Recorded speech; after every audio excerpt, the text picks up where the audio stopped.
There's nothing quite like a pair of lucky socks to signify a wee team getting to a cup final. Tomorrow, Hurlford United will take on the giants of junior football, Auchinleck Talbot, in the Scottish Junior Cup final at Rugby Park.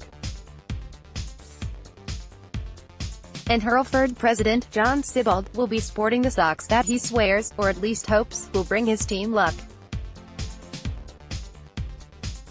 In 2014, Hurlford reached their first ever Scottish Junior Cup final and were far from overawed by the occasion, defeating Glenafton Athlet in the final, and Sibbald is hopeful that tomorrow will produce a repeat result, with the help of his now 4-year-old socks.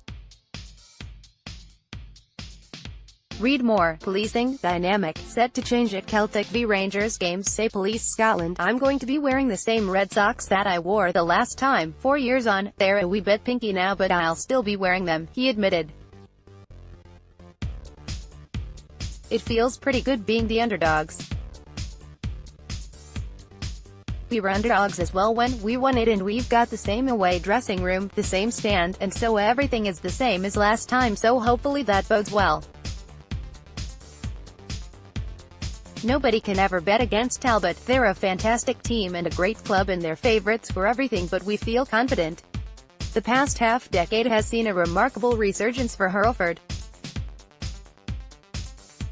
Sibbald openly admits that when he joined the club 14 years ago, they were in the doldrums, but in recent years, helped by the appointment of current manager Darren Henderson in 2013, the club has turned around in a manner that Sibbald admits he could barely have dreamed of. I first became involved in the club, we only had about 20 folk coming through the gate, he recalls. Now, it's so different. Back then, the park looked like grass, but really, it was just weeds, whereas now, the pitch is like a bowling green. The ground staff are fantastic. We've got hospitality and everything. The entire club is so much more professional now. Read more. Celtic Chief Executive Peter Lawwell warns that Parkhead side need to stay relevant in Europe, so our progress is remarkable. We've come from absolutely nowhere to now, I'd say, being one of the top 5 teams in Scotland. While Sibbald himself describes Hurlford as a wee team, he admits that their recent performances have increased expectations within the Ayrshire town considerably.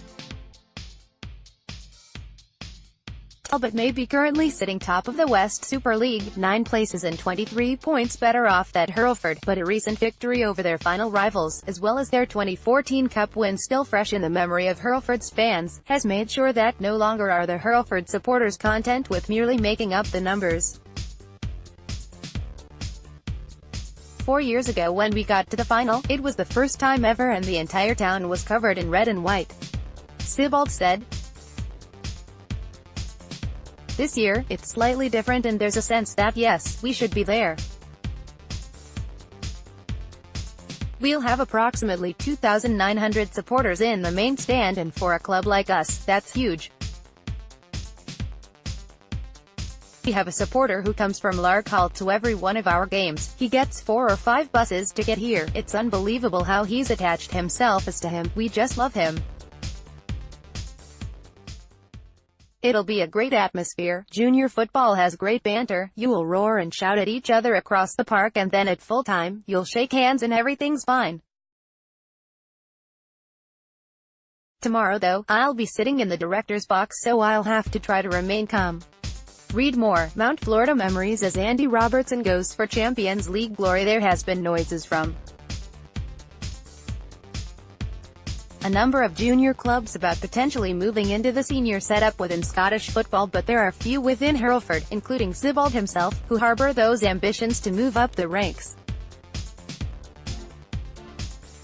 But contentment with remaining in the current system does not indicate a lack of quality within junior setup, and Hurlford, who only lost 13-12 on penalties to Stirling Albion in the Scottish Cup third round following their Junior Cup win, have, believes Sibbald, the quality to compete with many of the senior teams in Scotland. Stirling couldn't beat us in normal play, and it goes to show that the gulf really isn't that big, he said. It was fantastic for us to see just how bad senior football in the lower leagues is for junior teams to be competing like that. We wouldn't want to move into the senior setup though, we're happy where we are. Who wants to travel to places as far away as the likes of Hoyk on a Wednesday night in November? Supporters don't want it, and that's the main thing. But we don't want it either. These guys are working all day, so it's not a good idea. And we'd miss out on occasions like tomorrow.